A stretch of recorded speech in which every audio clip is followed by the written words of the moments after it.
You're tuning in to the Bueno Power Hour podcast.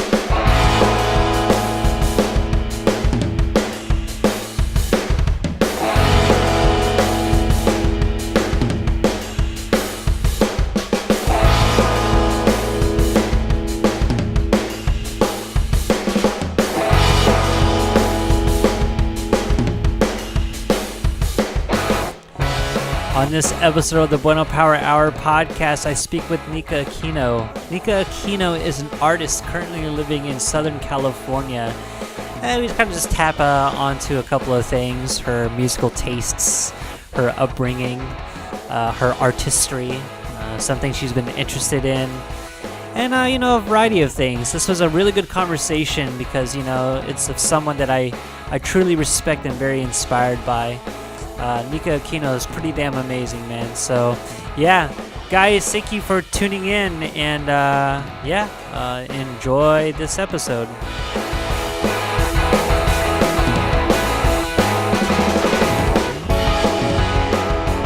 Hey guys, welcome to another episode of the Bueno Power Hour podcast. I am your host, Arthur Bueno, and I have another special guest here with me.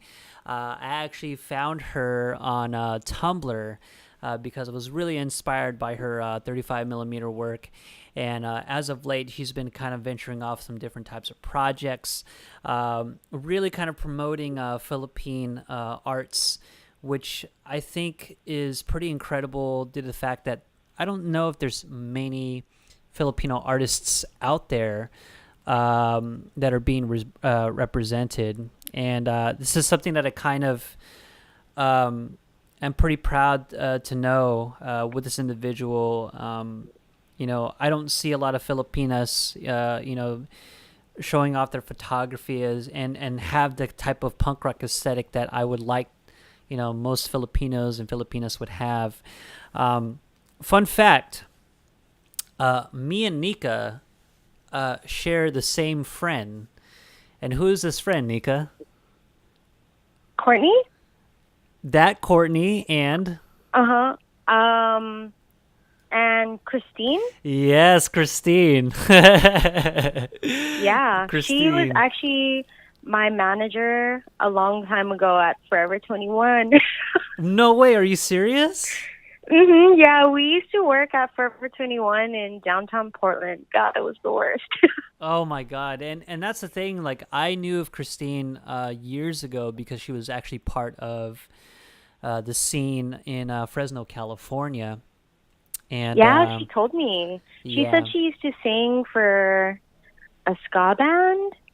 I believe so. I mean, I don't really know much about her history as far as like music is concerned, but I know that she was part of it. I'd see her in bars and stuff. We used to, she'd buy me a drink here and there, and I still think she's an incredible person, very beautiful, hella down, you know what I mean, down to earth kind of gal. Yeah, she's super nice. Yeah. I think out of all the managers there, because there were something like 4 managers, she was definitely the one that was the nicest and most respectful to me. And that's one thing that I've picked up from her, and I've always appreciated about Christine, because Christine is such a great character, and she's been through a lot. I don't know much. I don't know much about her personal life, just based on like some of her writings, because she does. I don't know if she still continues to write on her blog. I think she does sometimes, yeah. Yeah, her writing is pretty prolific, and I've always enjoyed how she wrote and her perspectives on things, and and so that's kind of a cool common ground we have. I mean, I know Courtney only a little bit. I think Courtney is pretty cool. I don't know how often you guys get a chance to hang out with each other. It's been a while because she started school, and she came to visit me last year when I was still injured pretty badly, and that was the last time we saw each other. But we actually went to school together in Portland too, which is funny. What? Really? Yeah, so that's actually how we met. We didn't meet here in Los Angeles. We met in school in Portland, and I think we just connected because so we were going to a private art college, Mm-hmm. and it was predominantly white Oh, yeah. and a lot of affluent students. And we both happened to be from LA, and we were both students of color, so we kind of connected on those two common grounds. And Mm. then yeah, it turned out like we had mutual friends from Los Angeles, and it was super trippy. But yeah, she's a good friend. She's Yeah, definitely a good friend, good person. absolutely, man. And I've only known her for like, here and there online. Met her, in New York when she did Girls to the Front, which was pretty cool. And that's about it. But I've had. It's because I don't know if it's because I was in Tumblr and like going through like Blood of the Young, like a zine on like Flickr that I found your work. I don't know if it Mhm. was that or if there was like this reblogs because Courtney was one of those types of people that like to promote other women, and Yeah, yeah.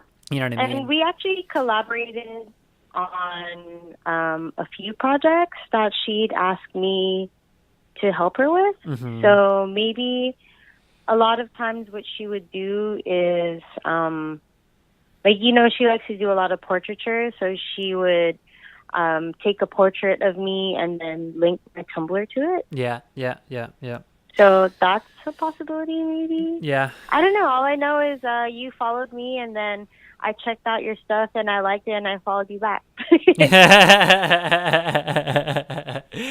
And that's kind of the reason why we're here, man. I just wanted to say thank you very much, again for giving me this opportunity to speak with you because you're actually the very first woman to be part of this podcast, and I've Oh, been yeah, cool. and I kind of purposefully wanted to have that happen because uh you know based on what I've known you so far, you seem as though, I mean, there's no doubt about it that your work ethic is just ridiculously like high. Like you have the Filipino like aesthetic. You work hard, you make Mhm. the money. You know what I mean? But one thing that I've always appreciated about you is the fact that you are very communicative. You think about community, and which kind of brings me to sort of the start of this conversation. So what kind of got you started as an artist, knowing that you have Philippine background, you are a photographer, you're an artist, and you also have high interest in punk rock. And this is like, man, I'm like talking to like a person that I would have been totally cool with in high school. You know what I mean? Yeah. Totally. you know? Let me see. I guess starting off, the first thing is I was a musician since a kid. Okay. I mean, my parents were the typical Asian immigrant parents, and they wanted me to play piano. Okay. Okay. So they enrolled me in lessons when I was 4 or 5, something like that. And then I took lessons for like 10 years. And then since I was already familiar with music and knew how to read music, it was really easy for me to pick up other instruments too. Yep.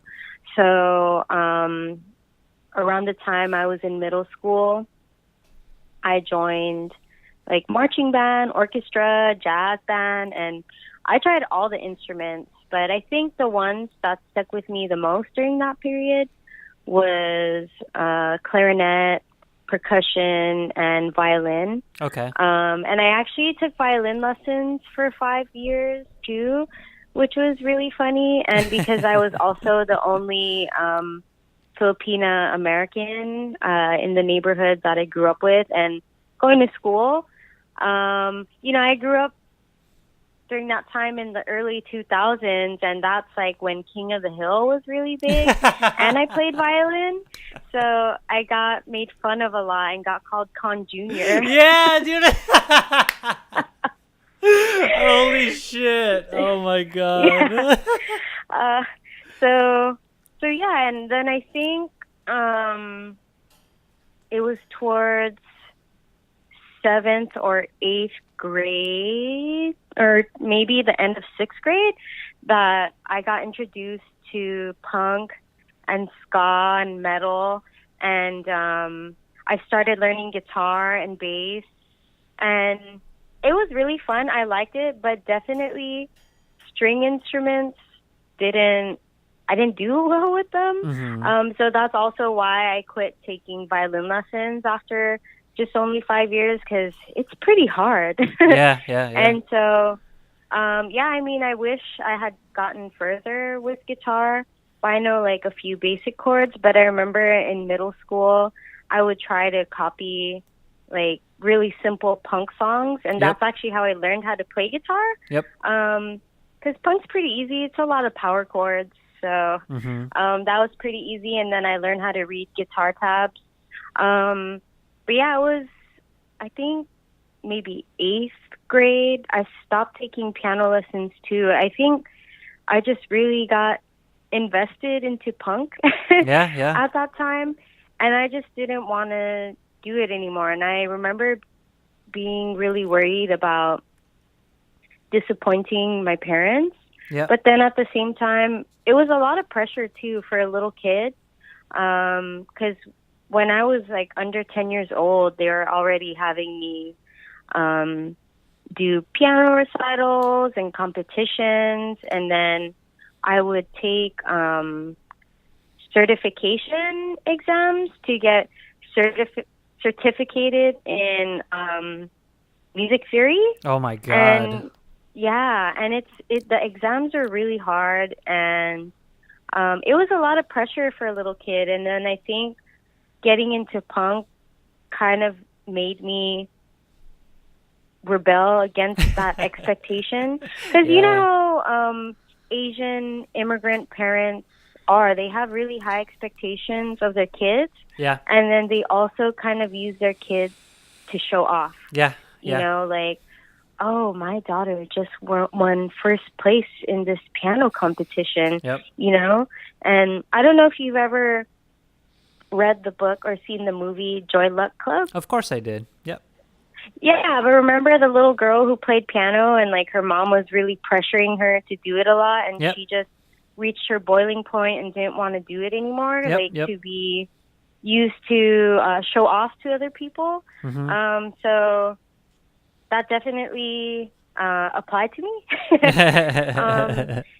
So then I started getting really into punk around that time, and I stopped taking music lessons and being so invested into that. And then going into high school, since music didn't really resonate with me as much anymore, like in a way as a form of expression. I somehow started getting into visual art. I'm not really sure. I signed up for a digital media class, and my art teacher for that class really pushed me to experiment with visual art and digital art. And then I started taking a black and white photo class. When I was still in high school, I started taking a black and white photo class, not at my school, but at East LA College. Wow. And at that time, and in the early 2000s, they were known for having the best lab out of all the colleges. Mm-hmm. And so I learned a lot of basic skills there. And I don't know, I didn't think anything of it. I didn't, at the time at least. I mean, I was only 16 or 17, something like that. Mm-hmm. I didn't really think of going very far with photography, but I did, and here I am now. And yeah, with photo, I ended up studying photo for my undergrad. Yep. So I studied fine art in my undergrad, and my major was photo. And definitely going to a private art college, my aesthetic was totally not appreciated or understood, Of because it was course. definitely different. It was definitely not what would be classified as fine art. Yep. Because, I mean, you've seen my work, and I really enjoy the look and feel of just super, I mean, I don't know how to describe it, like Well, low quality kind of. well, And let me see if I can describe it in the best I can. And it's really when the reason why I followed you is because really it was the snapshot aesthetic. You know, yeah, it didn't matter about the exposure. It didn't matter really about the composition as much. It was just the feeling and the idea that you were there. You know, you're more of like a yeah, documentary photographer. You had a diary, yes, yes, you know. definitely. And so that is totally what I ended up mostly doing for my undergrad, documentary photo. Mhm. And I struggled a lot because the photo classes, you know, we were learning a lot of conceptual photography, which is fine, but it's like, goddamn, every single class we had to talk about Cindy Sherman. And it's Yeah. like, oh, I'm so sick of her work. Like, it's Yeah. not, like, it was to the point where it wasn't compelling to me Yep. anymore, Yep. but all the white feminists ate it up, you know? And it's like, oh, goodness. And so, um, going off of that, yes, definitely my style of work in my undergrad was very different. And I struggled a lot in school in my photo classes, because as much as I tried to follow the assignment guidelines and try to create these manufactured setups and do more conceptual based photography, I just couldn't do it. And I actually failed almost all of my photo classes. Damn. I mean, I barely passed. Like, I got D's. Yeah. And in order to fail and not get the credit, you need an F. So at least they like passed me, but still like D's kind of crappy, because I think I'm a good photographer, but it just didn't fit the kind of quality of work they were looking for, if Yeah. that makes sense. Yeah. Yeah, and the program just wasn't very diverse. So I just really struggled in my undergrad in terms of my photo classes, but then things like my art theory classes, art history, and then I studied also printmaking. I excelled in all of those classes, but it was just photo for some reason. Just, I don't know, I just couldn't get past it. And I think also a lot of times I just ended up getting frustrated. So I ended up just doing what I wanted in the end, and I think they didn't like that. And then, yeah, then I started grad school, and I did grad school in the UK, and I did do photography there, not necessarily for school though, mostly personal stuff, more of a documentation of my time there. But for my work for grad school, I ended up actually experimenting a lot with installation, textiles, and mixed media works. And I had definitely done things like that before. But you know me, photography is my main thing. But lately I've been experimenting with that more. Yep. And I actually have my first solo show in LA next month, opening the beginning of next month. And it's going to kind of combine everything I like. So I'm going to have some of my 35 millimeter. I'm making a huge textile piece. It's going to be about 10 feet by 2 feet. Okay. And I'm working on it right now, and it's taking forever. And then I'm doing an experimental video as part of the installation. And then also it's going to be, there's an interactive element to it. So it requires audience participation to function. But yeah, I'm pretty excited. I mean, I have a vision in my mind, but I don't know what it's going to look like yet. But I'll definitely keep you updated and take photos. But basically, the exhibition is a culmination of my recent trip to the Philippines. Yeah, that's, you know, and that would make sense because I remembered, you know, we've had communicated like during the time while you were in the PI. You were there for about a month, right? Yeah, I was there for a whole month. What area of the Philippines were you at? So I stayed in Metro Manila for the first week and last week. And then I stayed in our home province, La Union, for 2 weeks. And La Union is in the north, in Ilocos. So we speak Ilocano there. Yeah, Ilocos. Is that near Olongapo City? I don't know. Honestly, my geography with the Philippines is really bad. Yeah, mine too. Because like, my parents are actually from the province in Morong Bataan, and they, you know, unfortunately, like I didn't know how to speak Tagalog, you know, and Ilocano and Visaya like language, you know, and obviously like they kind of brought me up to learn English. Just because, you know, that's what they wanted for our, you know, us, you know, the kids, and you know, they want us to assimilate. Yeah, and you know, I wish I didn't miss that boat because, you know, some of my well, I guess you call them friends. I didn't really make a lot of Filipino friends, which was kind of strange back in high school. Just because, and this is so funny. This is why I wanted to talk to you about it, because like everything that you had said was just so fucking relatable, man. Like it's so strange. And I definitely relate because growing up,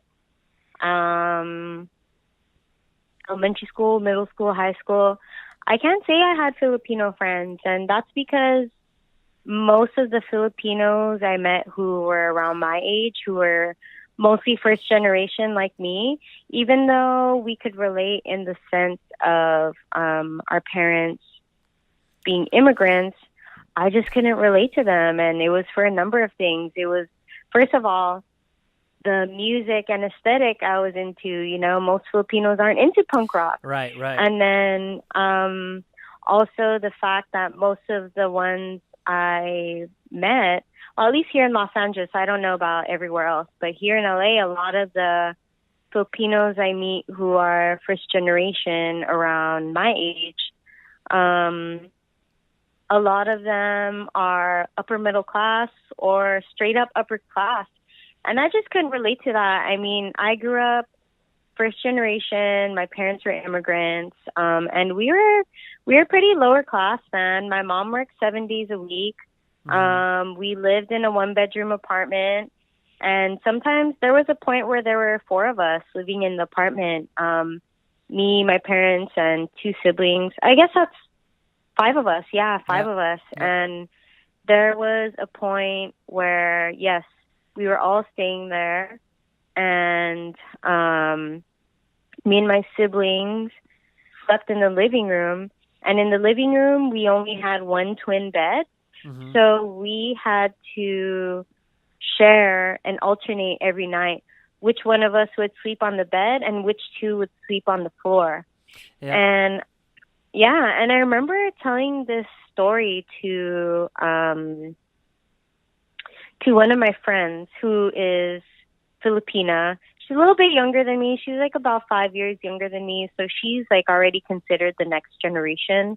But she's like, wow, I never knew any Filipinos who struggled like that here. That's so strange. Yeah. And I'm like, yeah, me neither, honestly, and that's why I don't really have Filipino friends. And I mean, it's not really that we struggled. I mean, we had everything we needed. We had somewhere to sleep. We had food all the time. Mm-hmm.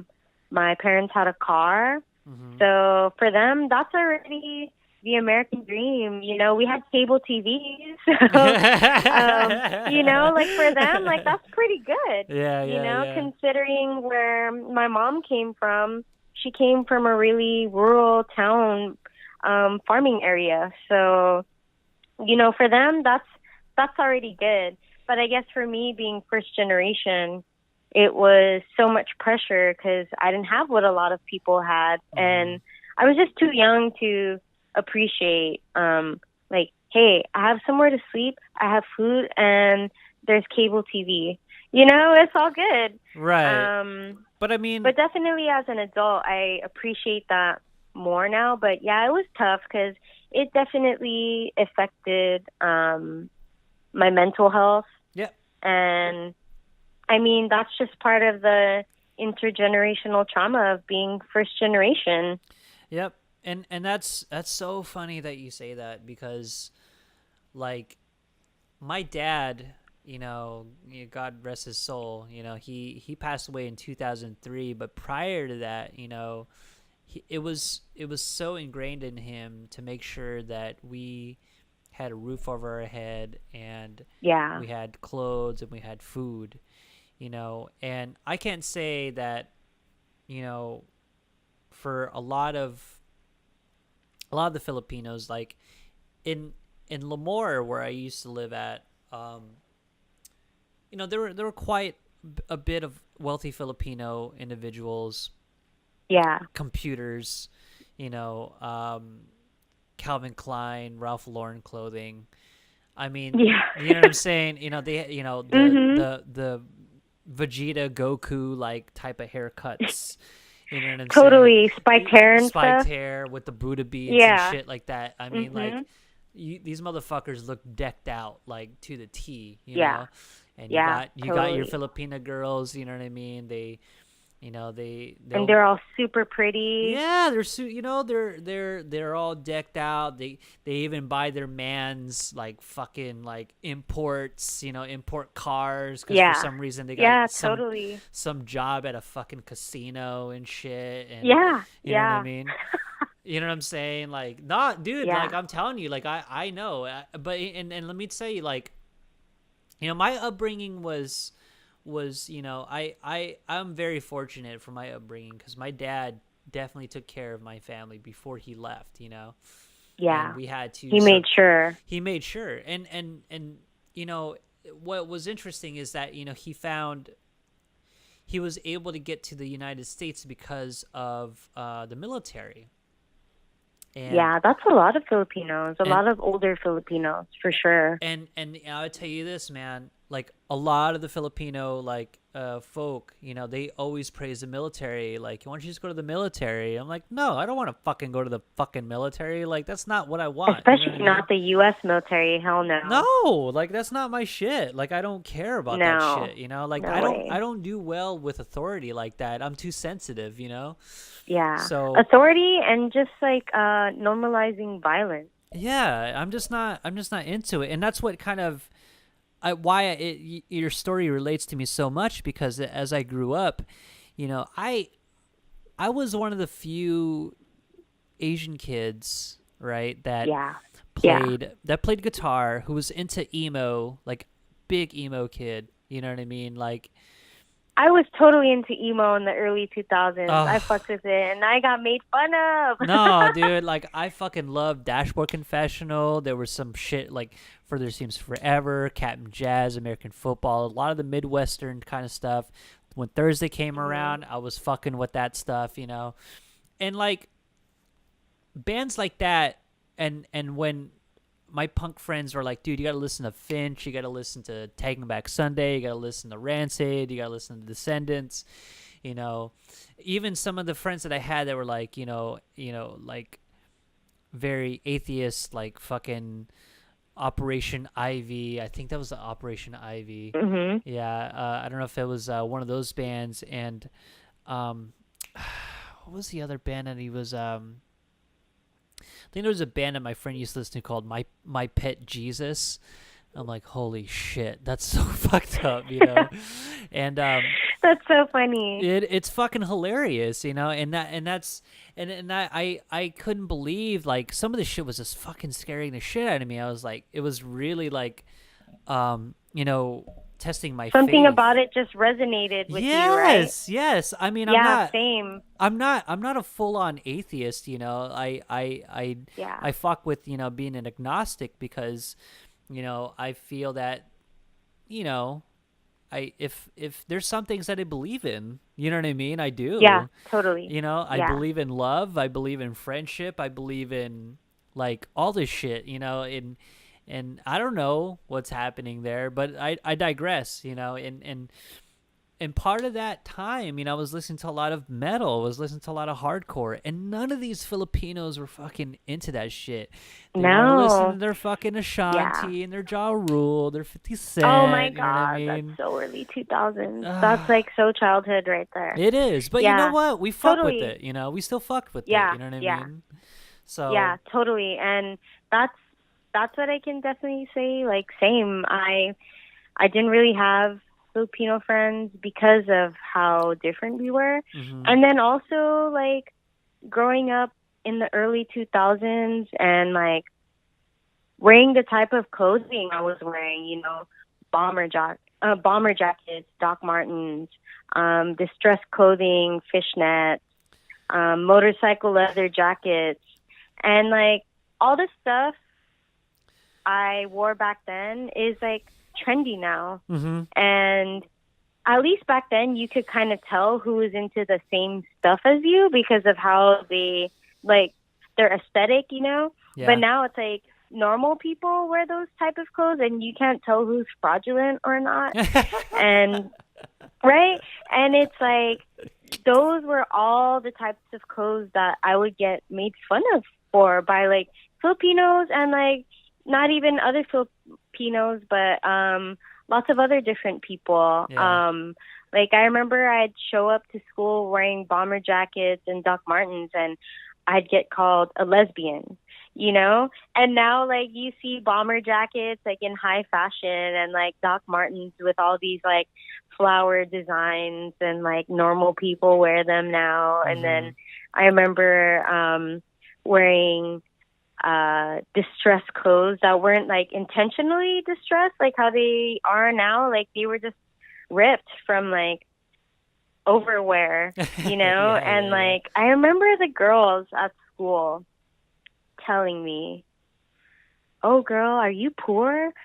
We could take you shopping after school if you want." Man, that's and it's so like, fucking offensive, man. Fuck. right? But that's like some high school shit, you know. But it's like now, if you have holes in your clothes, or you cut off the ends of your jeans and they look frayed or whatever, or like your jeans are ripped at the knees, it's like totally cool now. And it's like, oh man, like, I can't tell, like, who's into the stuff I'm into anymore. Yeah. And then I don't know, it's just weird. Like, I didn't really start making Filipino friends maybe until 3 or 4 years ago. And the Filipinos I'm friends with now are kind of more radical minded. Mm-hmm. So maybe they aren't into punk music per se, but they kind of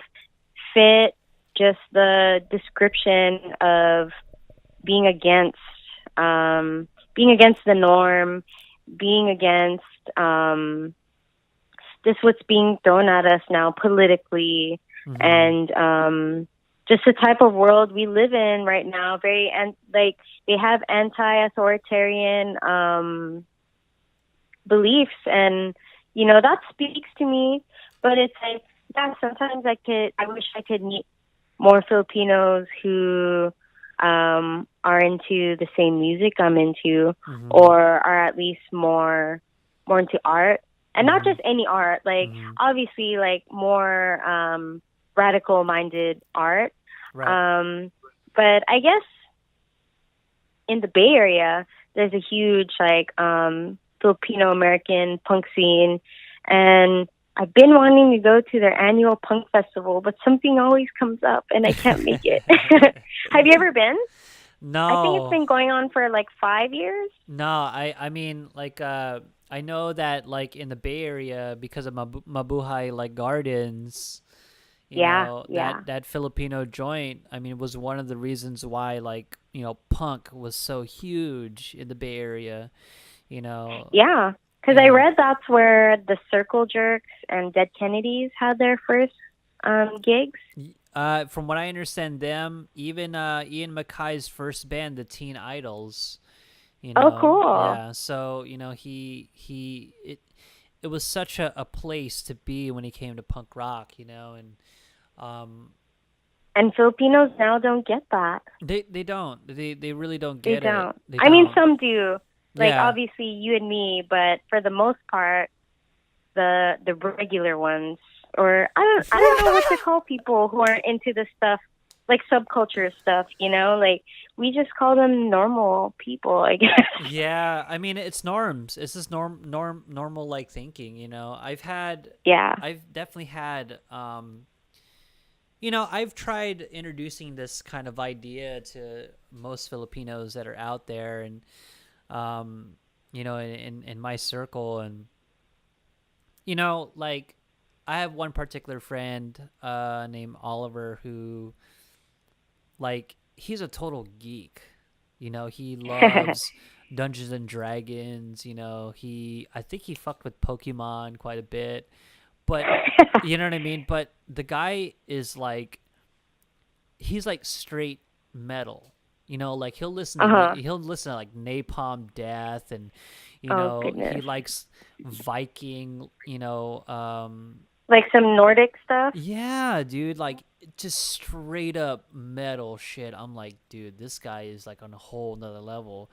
And you know, he's one of my best friends and like, you know, I connect with him in a different angle of things and his understanding of people and his thinking is so punk, man. It's crazy. But he doesn't really fuck with like the type of music that I fuck with, you know what I mean? And you Yeah. know, damn, Nika, I've been wanting to talk to you about this kind of shit for a fucking long time. Oh my god, give me a second. But you know, I mean, I was in a band for years. You know, I fucked with playing with musicians in the Fresno and Hanford, Lemoore area, and then, you know, Central Valley at the time was pretty huge when it came to emo, when it came to like scene stir, like, you know, type bands like fucking I don't know, um, My Chemical Romance and shit, and Oh yeah, you know what I'm yeah. I saying? remember that. You know, the whole I Caesar thing. definitely liked them in the early 2000s. Right, right. And you know, not to say that I mean I wasn't a big fan of them, you know what I'm saying, but there was that kind of culture going on, you know, you had the Yeah, scene kids coming definitely. around, you know, Yeah. they were kind of And it like kind of put like sadness on the market, yeah, or like on the radar yeah. at least, like, hey, people are sad, you know? Right, But I right. think also because I can't really say I still listen to a lot of emo. Sometimes I get nostalgic moments Right. and I want to listen to like Tsunami Bomb Oh or my god. Taking Back Thursday. And definitely I do have moments, but I think also starting off getting into emo is what introduced me to like goth music Yep. and post punk and Yep. being like, hey, this is sad too and it sounds cool. Yeah, yeah. You know? I fuck with Yeah. that shit. I really do. I mean, Yeah. namely for me, like, you know, when it came to like post punk, like goth, like Joy Division, and like, you know, The Cure, Mhm. you Mhm. know, bands like that. I mean, I still fuck with the Smiths here and there. Um, it's just that like kind of that sexy kind of like approach, you know, like Yeah, you know what I mean? totally. It's so cool. And I fuck with the goth kids, man. I thought that were like one of the most interesting and sexiest people that I've ever met in my life, you know. They're And definitely interesting, they that's for sure. are. They are. They really fuck with like the inside emotions, you know. And Yeah, for sure. I can't knock that, man. Like I really fucking Yeah. can't knock that. And it was something that was so interesting about you know, goth kids that, you know, they really looked at life a little bit differently, you know, and Yeah, for sure. it drove me to like kind of being interested in like witchcraft, you know. I kind of Yeah. think that witchcraft is kind of cool, you know, and you know, some of that kind of mysterious stuff. And obviously, you know, the way how I look, I mean, I'm just this like hardcore kid, really, this emo hardcore kid, you know, and I try to, you know, understand like, you know, the world a little bit differently with like, you know, listening to the bands that I listen to today. But man, dude, it's so crazy how you're saying this shit to me because I try to find like Filipino bands around as much as I can. And the only Filipino band that I know in my radar here in the States is an instrumental band from San Diego. They're called Stage Kids. Mm. And I met them, and they actually went to. I saw them play in San Diego years ago, and then I saw them play in New York like last year, and they remembered Cool. me. There's Yeah, actually a little scene in New York, like a little Filipino punk scene there. I heard. Or at I least that's what heard. I've read. I But there's heard. actually a really good Filipino punk band from New York called, I think New York. I know they're East Coast based, I'm pretty certain. Hmm. But they're called Material Support. That's And such the a sick ass singer, name, dude. yeah. And so the singer is actually a female, a woman. Yes, yes, yes. And I think for one of their album covers or album art, something like that, it really resonated with me because it was Hmm. something like an X-ray of a balikbayan box. And yeah, and that spoke to me a lot because growing up, my mom was always collecting stuff, Hmm. like collecting stuff and keeping it in the house. And you know, we only lived in a small one bedroom, so Right. it's like we can't have this much stuff, mom, you know, Yeah. but always collecting stuff and to the point that it almost became a little too much. Hmm. But yeah, she was always collecting stuff and her justification was always, "Oh, I'm going to send this to the Philippines," but never Yes. would. Yes, yes. And yeah, sometimes there would be like these huge balikbayan boxes that she would pack, and yeah, that image just spoke to me because, like, yes, they're punk, Hmm. Filipino punk, so um, that is relatable for me. But then also, they're just like the rest of us, first generation Filipino Americans Right, in right. that sense as well, with the same experience. And yeah, it's pretty good. I mean, I highly recommend them if you haven't heard them before. Yeah. I think they have a Bandcamp or SoundCloud, something like that. Hmm. But yeah, I definitely recommend. But I guess that could be a good starting point for trying to find a scene or connect with more people closer to you. Because you're in Connecticut, right?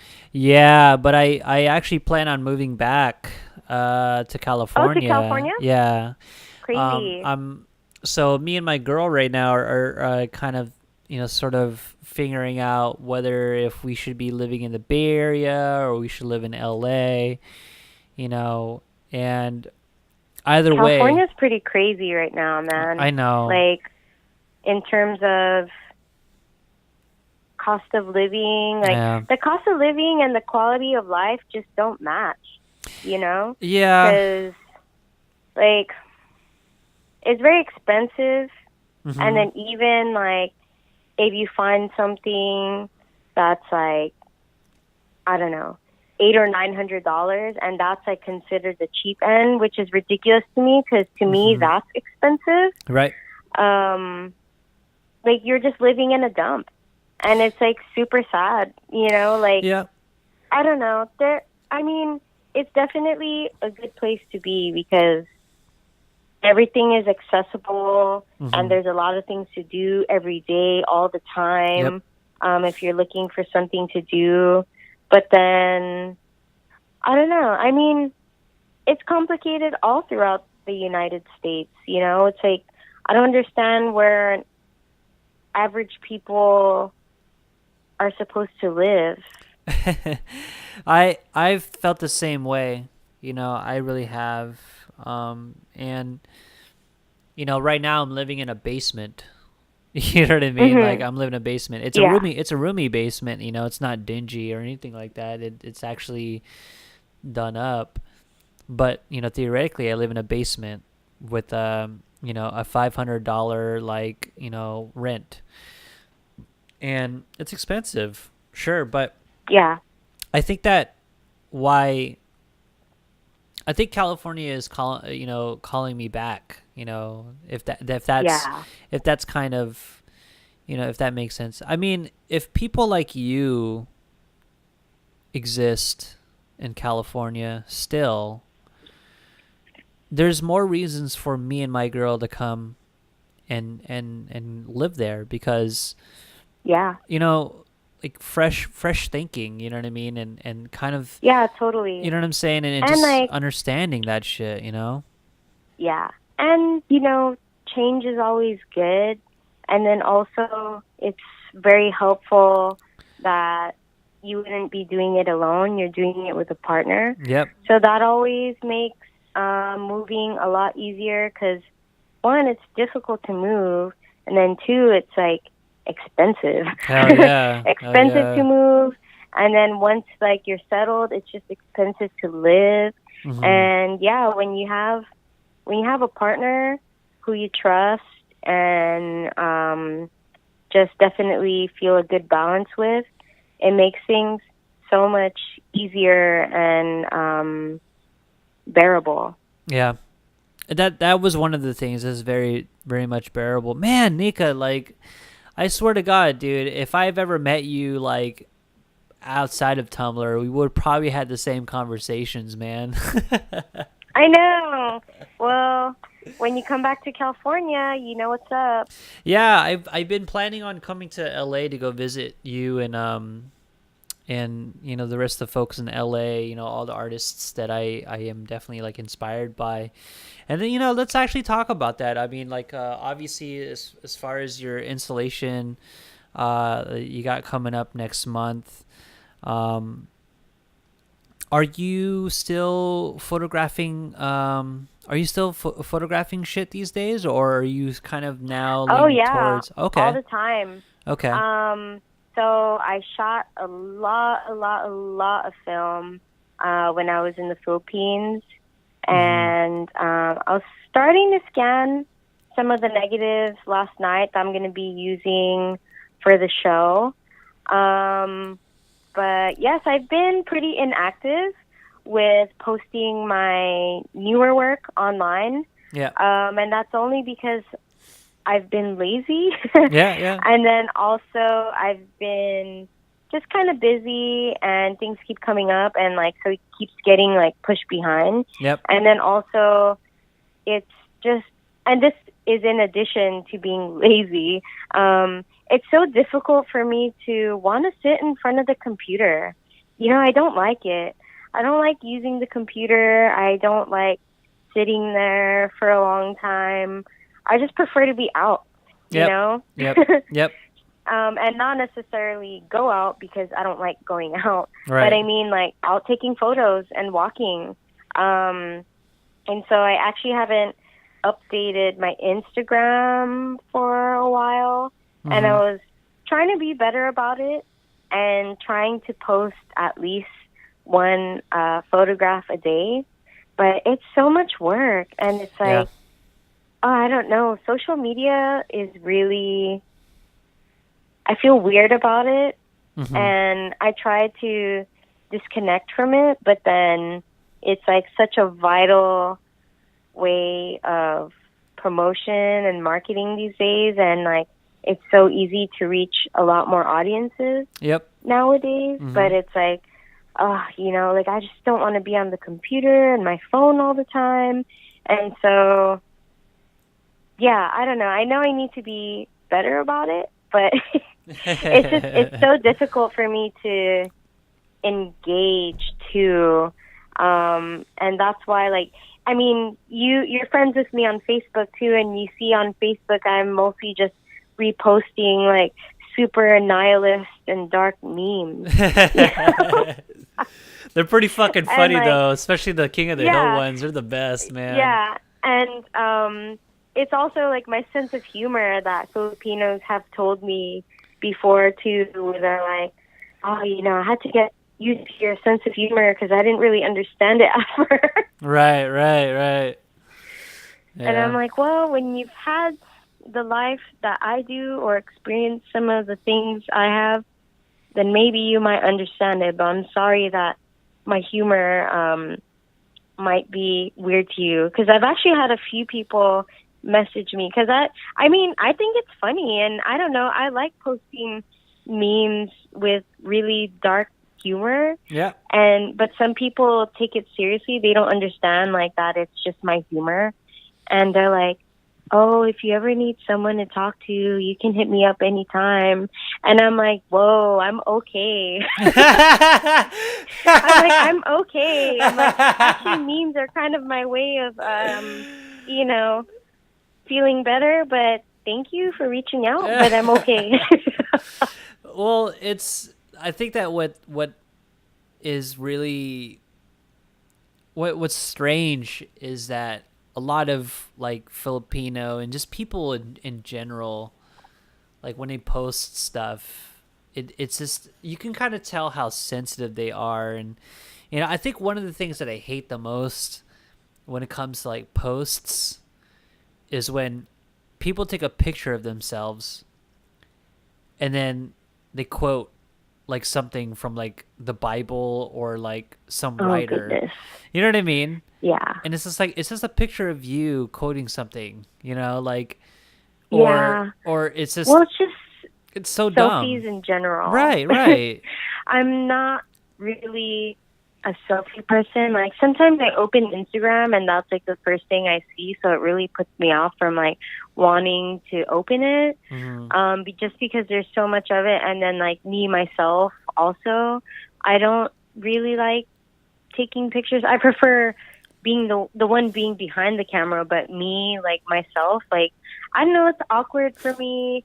And then like my face is online and I feel really paranoid. I'm like, oh, I don't want my face online too much, you know? But then like, I don't know, it's really weird because, I mean, social media is weird because you see the accounts where people are taking a ton of selfies all the time, but they're the ones whose photos are showing up on the Instagram and Facebook algorithms the most, and like getting the most outreach and followers and stuff. And it's like, oh, I don't want to have to go to those lengths though, because I don't know, like I'm pretty paranoid and I don't want a lot of photos of me online, and I just think it's really weird that some people are super comfortable with that. But that's just me. And I also feel like my face itself has nothing to do with my work. I mean, yes, that's like my really experiences. Interesting. That's interesting. Yeah, like my experiences definitely are what speak to the work the most. But my face itself doesn't need to be included, if that makes sense. Well, I don't know. I feel like people don't need to know how I look, like, in order to relate to my work, if that makes sense, you know? I don't know. Well, I guess it just depends on the context of the body of the work, because, you know, some bodies of work really are self-portraits. Oh, for sure. You know what I mean? Sure. They're self-portraits of who you are as a person without even being a self-portrait. And that's what I kind of learned in school. you Oh know, yeah, for sure, you know, totally. and And I agree with that. And I mean, I have taken some photos with my face in it, but I feel like yes, I prefer to, if myself is included in the photography, I prefer to approach it in more abstract ways, like the way you were describing, where it doesn't necessarily have to feature your face per se. hmm it's not even like your body. It's like it could be a totally different thing, and that's your portrait, you know. Yeah, And yeah. that's and I that fucking resonated with me, like when I realized what that concept meant, and that became sort of a theme into the body of work that I've collected over the last like 10 years, you know. And I'm gonna have to validate you on the aspect where I got so much film. I have like developed so much film, and I haven't even cut it up and put it into like negative sleeves, and I got a bunch of other like rolls of film that needs to be developed, you know. Hmm. And I'm just so Oh like, man, that was me for a while. you know what I I'm mean, saying? it Fuck, costs man. money, It costs and it's hard, you money. know. Fuck, Yeah, it costs money. It's so much time, and the scanner that I'm yeah, using right time. now is just like it sucks, and I'm just like, you know what? I need to go and just get a new scanner and like start everything all Yeah. over. And then I'm thinking about like the starting all over thing. I'm like, God damn it, I don't want to start all over, you know. But I know it's hard to think about, right? But yeah, sometimes I guess you just have to experience it and kind of take a risk, you know? Like yeah, I've moved around a lot, and from 2008 till about 2016, yeah, I moved around. I moved somewhere new almost every year. wow, And like yeah, and it's super hard to constantly be readjusting mhm, and being unsure of everything, but mhm, at the same time also very refreshing. yeah, um yeah, and I don't know, it's just sometimes it's just needed. yeah.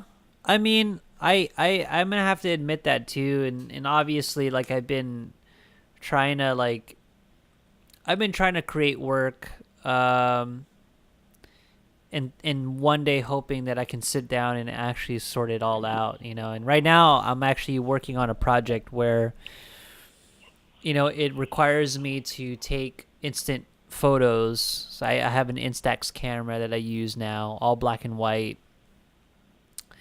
And for each month, I'm actually writing a song. So, you know, I play guitar, I play Oh, bass, cool. yeah, and, you know, and I try to compose a song like every month. I'll send you some files later on.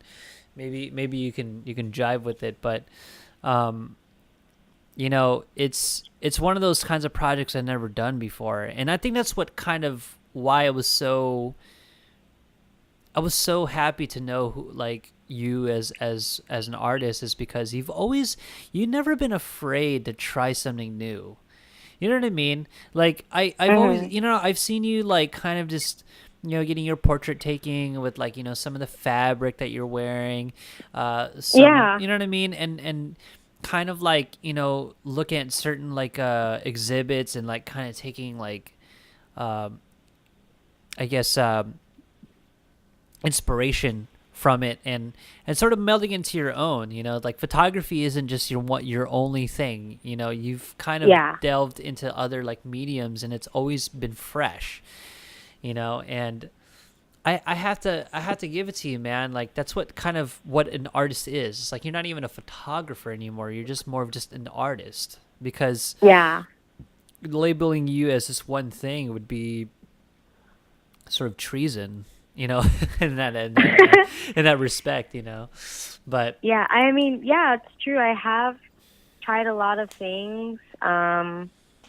Some things, but what kills me is I like to try a lot of different things, and I'll start doing it, but then like stop midway and not complete it because I get lazy yeah, or yeah, want to try something else. So yeah, then there's this just like collection of all this stuff I need to finish. But then at the end of the day, it just like goes back to me scanning negatives. Yeah. And that's so funny, like how you say that too, because I've finished projects before. Don't get me wrong. Mm-hmm. Not to say that like they were the best, and that was one of the reasons why I was kind of like, man, I need to start out on a new project, blah blah blah, because they never felt like they were like up to par with what I did. And I've released a couple of zines, I released a book, and you know, it was just one of those things where you're just like, I know there's more than this, you know. And part of the reason why I'm doing this project is because I want to actually try something a little bit more conceptual, you know, and kind of like figure out if I can do this, like, can I do this, you know, and how many times do I have to fail to get this like specific thing right? You know, I feel that you've been kind of into that void for a long time. And I gotta say, dude, like, you know, the people who had like tried to understand your photography, they're kind of missing the point. You know what I mean? And it's just that like your work is not very mechanical. It's always been like, oh no, not at all. you know what I mean? Like I've always seen your work as like, okay, I'm here. This is what it looked like. And you know, it may not be the best like of what it looks like, but this is why, you know, this is why my body of work looks like this, is just because it's just, you know, it's everyday life, you know, it's not always pretty. Yeah, I'm presenting it for what it is, and exactly, not everything's always pretty. And I don't think that is the point of making art or making images. Like, it's very impractical to say that everything is intended to look appealing and pretty. Well, I got to tell you this, is that you also have a realistic approach into your work. And I think that's what a lot of people don't really understand, because photography to them was always been a sort of a dream, like kind of like dreamscape type of like thing. You know, it's always been an imagination. And, you know, though that like, you know, you know how to embody that kind of body of work, that was never really your intention. And in fact, there was actually some photographs that you took in the UK years ago that I was like, wow, like I feel like I'm at that show. And it was a punk show. Cool. Yeah, it was at a punk show. And oh man, I saw some really good shows there. Like, I saw Gorilla Biscuit. No way. And yeah, I saw Gorilla Biscuit. I saw Los Crudos, and just went to some really cool garage rock and roll nights. Definitely the scenes in London just seem better, but I don't know if maybe I'm like fantasizing it, because actually I consider some of my closest friends my friends that I made in England. And so it's been really difficult for me to be here, but then also move around as much as I have, because I feel like I'm always saying goodbye, and I feel like I'm always leaving, and like that's become hard. But then at the same time, it's taught me to just be present in the moment. Yes, and just enjoy it. Yes. And I think that's what I'm trying to embody in my photography. Yep. Just being present in the moment and not always trying to make it seem pretty. I mean, that's basically what social media is, right? Like, people are trying to manicure their lives to seem like it's always puppies and rainbows and smiley faces. But sometimes they're not present, if that makes sense. They're not being present, and they're not really taking in the moment. And I feel like also that's another big reason why I'm not constantly posting to my Instagram, because I mean, I do enjoy taking photos with my iPhone. I have a really old phone. So the image quality isn't always the best, but then also it's like I kind of just use the photos for myself most of the time to reference for the future. But but then also, like, I really just enjoy showing people more so what I capture on my 35 millimeter. And, like, it's things like that that aren't instant, which is what Instagram is intended to be. But, yeah, like, because people still ask me, too, like, why do you still shoot 35 millimeter? There's digital cameras now. And I'm like, that's not really the point, though. Like, I don't need everything instantly all the time. I'm not in a hurry. And sometimes I feel like that's a lot of what this generation struggles with, is just taking things slow and taking in the moment, and, like, not always having instant gratification. You know what I mean? I absolutely understand, because, you know, patience really has been a thing that many of the younger generations sort of frown upon. You know, they always want to get the money, you know? Yeah. And I understand, because especially, like, the pressure that's been going on, you know, with this generation and how they're being brought up. Oh, yeah. You know, I was fortunate enough to kind of experience, you know, the world that I lived in. You know, I do come from, like, a middle class, you know, setting, but I said, you know what, I gotta, you know, I even told my mom, I was like, dude, I'm gonna move out because I want to know what it felt like to have you raise us. And Yeah. it was hard, you know what I mean? It was definitely hard, but I had such a great time. And I think that what a lot of people don't understand is that, like, you know, for us, you and I, every time we photograph and film, we have two prints, and one of them is the negative. That's the first print. The second print is the actual sheet, the actual printed paper. You know, we're always going to have a printed copy of our work, and they will never understand that. They will never understand that. It's this, okay? You shoot either than 35 millimeter work, or you shoot an instant film, you know? And that you get the first print. You're always going to get the first print. And that's what people don't understand. One thing that I realize is that this, like, over documentation, you know, it's kind of disgusting. You know what goodness. I mean? I know. You know what I'm saying? It kind of devalues things. Yes. You know what I mean? Yes. And kind of makes it, I mean, for me personally, I don't know, people tell me I'm kind of negative, but for me, like, it just makes it less enjoyable. And then also, I can't take it as seriously. Like, I work at a contemporary art museum, and one of our major exhibits right now is Yayoi Kusama. And I love Kusama's work. Her work in the 60s was awesome. I mean, her work now is awesome too. But because of Instagram, it's so overly documented, and then people are just coming for selfies and photos for their Instagrams. And, like, it bothers me because people aren't really connecting with the work and kind of trying to figure out what she's trying to say with the work, because she's mentally ill.